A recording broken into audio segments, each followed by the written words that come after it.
my sunshine, my only sunshine.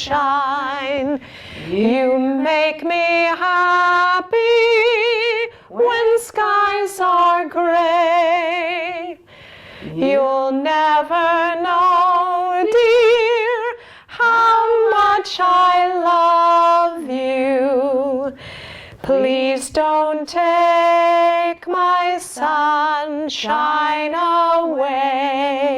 Wow, that was awesome. Great. What did you feel? I just felt so open and up. The Alexander technique is a way of unlearning harmful tension patterns that creep unconsciously into our daily activities. The result is better posture, stamina, clarity, freedom in movement, and less pain if that's what we're experiencing.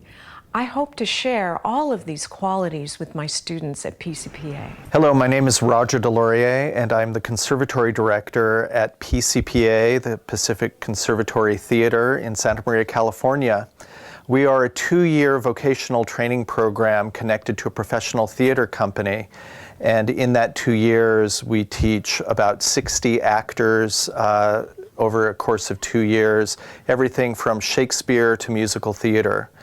On our faculty, we are so lucky to have Denise, Dumeyer, Kangas teaching Sing Tech for us on our faculty. Denise brings a great strength of vocal technique instruction plus Alexander technique instruction to our program, something that most people don't encounter until graduate school. Our students get a great amount of personal time with Denise, and the growth they experience with her teaching is extraordinary. Again, I feel we're very lucky to have her on our faculty. To protect me, and I won't lie down. Good. What was that? Stop. What was that? That was weird. I don't know. I felt like a lot more present and a lot more vulnerable. Yeah. Now, you guys, this vulnerable thing, we have to let go in here. We are, four-legged animals. This is the soft underbelly, and when they're in danger, they protect it. They'll curl up into a ball. And here we are on 2 legs. There it is. And when we're on stage, we cannot let ourselves tighten and cover this up, or that vulnerability, which becomes intimacy, I think, in a performance, goes away. And then it'll just be a one-dimensional performance. It's okay to think about your body when you're acting. It's not that it's going to be the most important thing, but you learn to have sort of this peripheral awareness. You know that you need to be communicating with with the person that you're talking to in your scene. But if you leave yourself out, you've left out one of the characters in the play. So, you really have nothing to offer your other until you can really be with yourself as well. Oh, how I feel. It's a new dawn, it's a new day, it's a new life for me. Good. The use of my hands is not for manipulation or trying to do something or change my students. My hands are really, I've been trained to use them as a teaching tool. We can all look up, right? Look up to the ceiling. Do it your habitual way. Okay, so look up to the ceiling. And then look down at the ground. Now watch me once. I'm going to think, I allow my neck to be free, and I look up to the ceiling. And I allow my neck to be free, and I look down to the floor. So it's not a, right? But I'm opening up to look at, and you may be on stage, and there, at the Marion, some of the seats go up, and you might want to look up. And that's okay, you can do that. It's You can just move your head any letting- direction, just don't collapse. Letting it be up instead Right. of making it up. Right. And not tightening to do it, allowing yourself to open up. Yeah. Now, okay, now we're going to sing again. Well, I'm not going to sing, you're going to sing. And you're just not going to tighten in here. And you're going to listen to my hands when you're ready. You can move your head if you need to. And oh, the towering feeling, Don't let me push just it. to Don't know somehow you are near. The overpowering feeling that any second you may suddenly appear. Beautiful. Okay, what'd you notice? I still notice trying to like push for the notes, but I can feel it more release down here, a lot more. Good. So now I know. Yeah, we'll continue to work on that. But that was a huge improvement that you Yeah. made. My hands are not magic. They're there just to remind each student to be more aware of themselves so that the sound can just pour out of them. I keep thinking that she'll be calling. Everyone says that it's all in my head, and I can't accept it yet. Any place I wanna be, I want to see you there. Beautiful. Really beautiful. Okay, what can you take away? Getting out of it was really interesting. I don't know if I could do it on my own. Well, But like, cause automatically I was just like, ugh. And so first I noticed that when you touched my neck, my head just kind of like went like this, except up, except Yeah. not really. yeah. So, you can just pretend my hands are there and just think, all right, I'm going to let go in here and just visualize, everybody visualize right now where your head and your spine meet, somewhere between your ears, behind your nose. And allow it to be light and buoyant. It's almost like a beach ball floating on the water. It's not still, it's not stiff, but it's open. And that's what you're going to want to be able to do something really strenuous like sing with. You're going to want to incorporate that. My personal favorite Alexander teaches Alexander technique and seeing and how we see. And because so much of our brain is visual, it's really about the brain. And you're right. I mean, that's what happens for us to free our neck or to go into startle. It's something in the brain. So, yeah. Now, ladies, you're going to be the witch and into the woods, right? Here's a witch without Alexander technique. I'm going to do her like this. All right? Now, you can hear what that does to my voice. It's not good, because she sings. Now, I'm going to find another way to do it. This is the Alexander technique. I'm going to open up through that distortion. I'm going to allow my neck to be free. I'm letting my knees bend. I am going to open up and be this kind of a witch. Yeah. And she almost looks a little more evil, don't you think? More threatening. Rather than all shriveled up. So when we do things, when we have characters like this that we need to portray, you have to find ways of opening up through it rather than compressing. You're going to have more control by allowing yourself to lose control. And when you lose that control, it means you're losing the old habits, the ones that have been holding you back.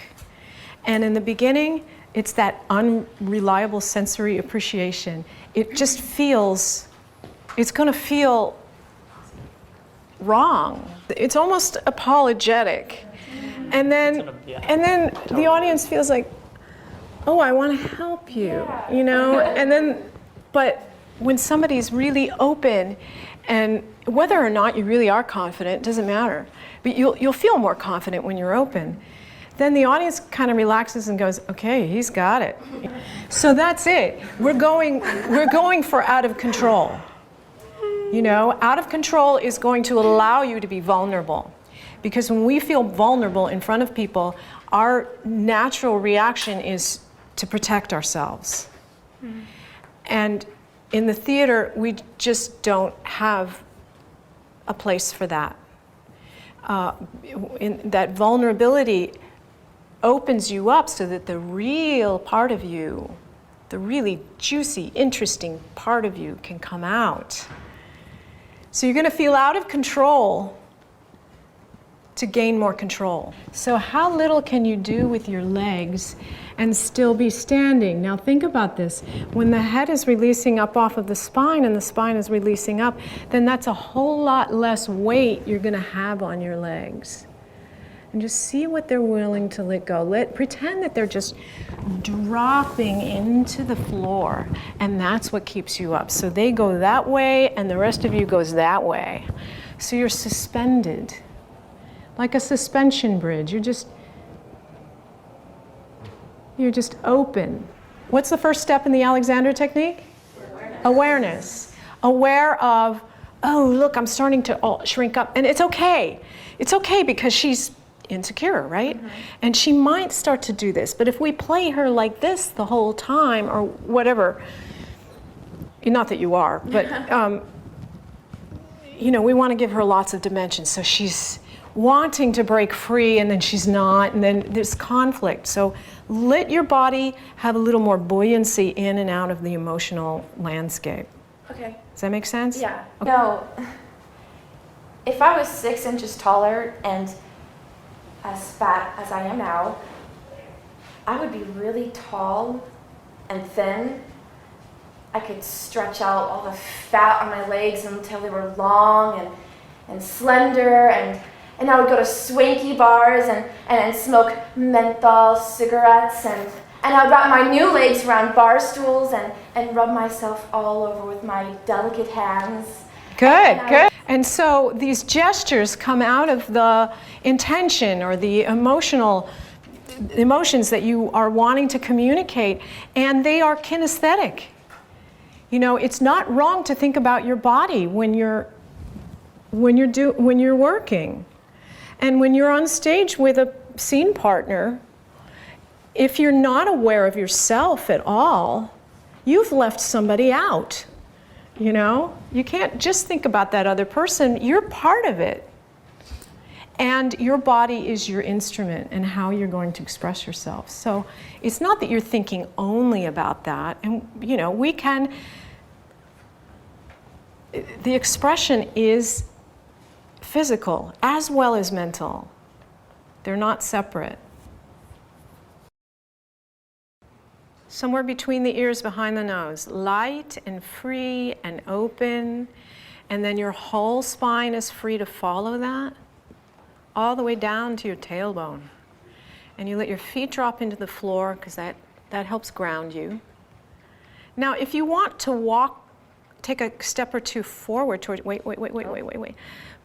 towards your audience, I want you to think about it happening from up here. So it's as if your head very gently and lightly releases up off of your spine, and then you take that step forward. Yes, that one. So if that's a choice when you're singing, let it begin from here.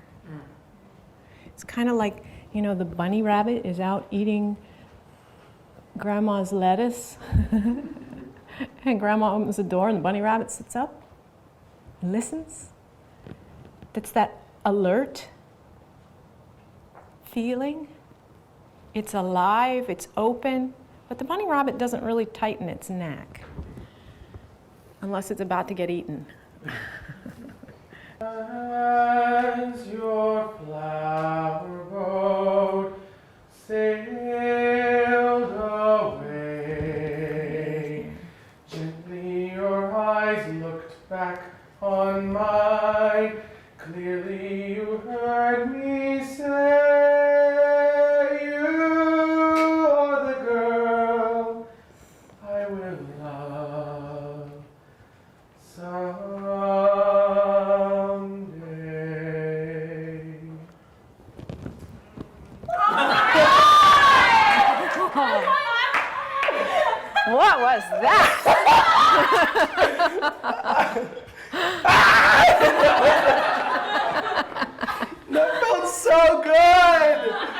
It sounded so good. Oh God. Okay, describe it. It was like, I released my back and I released all of this, and it was like the moment I breathed in, I felt like that vulnerability. That like I completely felt it, and then I was just like, just do it, just go. Yeah, there was just no inhibitions anymore. Like I dropped when you drop the shoulders, and then my neck, you like moved your hands down into my back, and then I was just like, oh, release. Oh, God, now I'm like weak-kneed. I'm sorry, that was really cool.